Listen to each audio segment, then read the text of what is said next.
Ayan mga kalagabungan, dito tayo sa bahay. Ayan, ayan tinatagay-tagay ko. Dahil hindi tayo natuloy sa pamingwit. Umuwi tayo. Dahil biglang uminit, biglang kumulimlim. Ayan.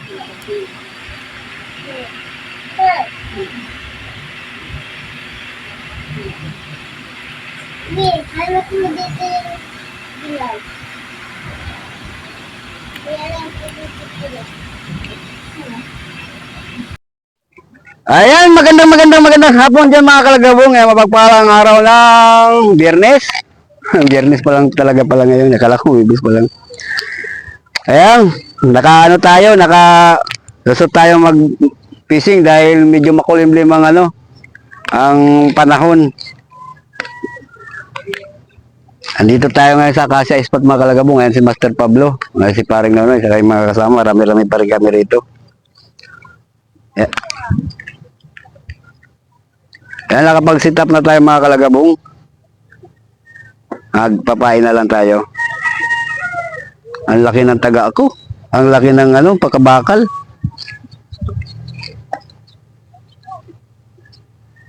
Tabay lang mga kalagawan. Tabay. May bangka na may sand. Pagdala ng payong. Dahil makulimlim naman. Ayan, si Master Anselmo. Ayan na ano ba to?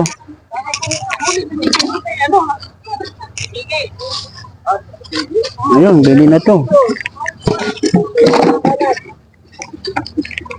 Lagyan ko lang ng tubig. Oh. Oh, aruyo.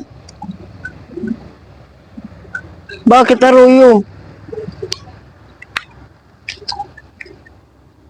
Aruyo? Oh, nailungan. So, hindi tayo nakadala ng payong.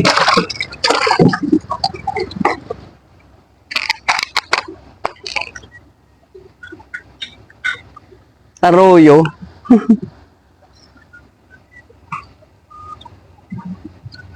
Mainit. Woo! Walang payong. Patay tayo dito.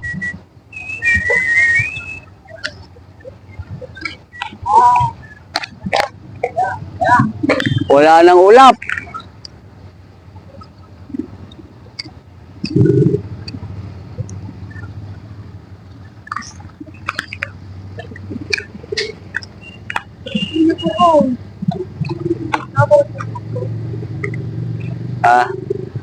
Ayun mga kalagabong, umuwi na tayo dahil kanina makulimlim, tapos pagdating ko doon biglang uminit kaya hindi ko kinaya, sumakit ang ulo ko.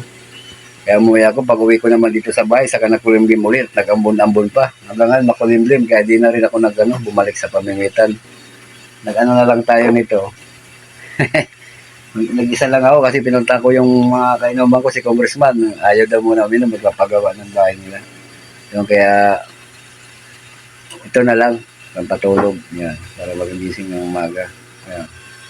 Pulutan natin, talong na inihaw, saka yung prito pa kaninang tawilis. Ayan, ang inihaw na talong. Ito. Sarap, ang inihaw na talong. Ayan. Sarap. Noong unti-unti ko lang dahil wala ng talong, 2 piraso lang to galing Batangas.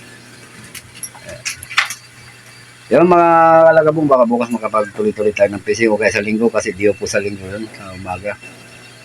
Pag-fishing tayo ng maganda-ganda. Grabe na ang pula ng mukha ko.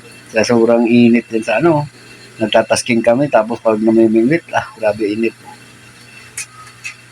Ayan mga kalagabong, hanggang dito na lang. At update ko lang kayo sa aking ginagawa ngayon dahil di ako natuloy. I-upload ko to ngayon. Ayan. Hindi natuloy. Tagay-tagay na lang ako mag-isa rito sa bahay para pagka okay na, tulog na lang. Ayan. Bye-bye. Ingat-ingat. God bless you all. Bye-bye.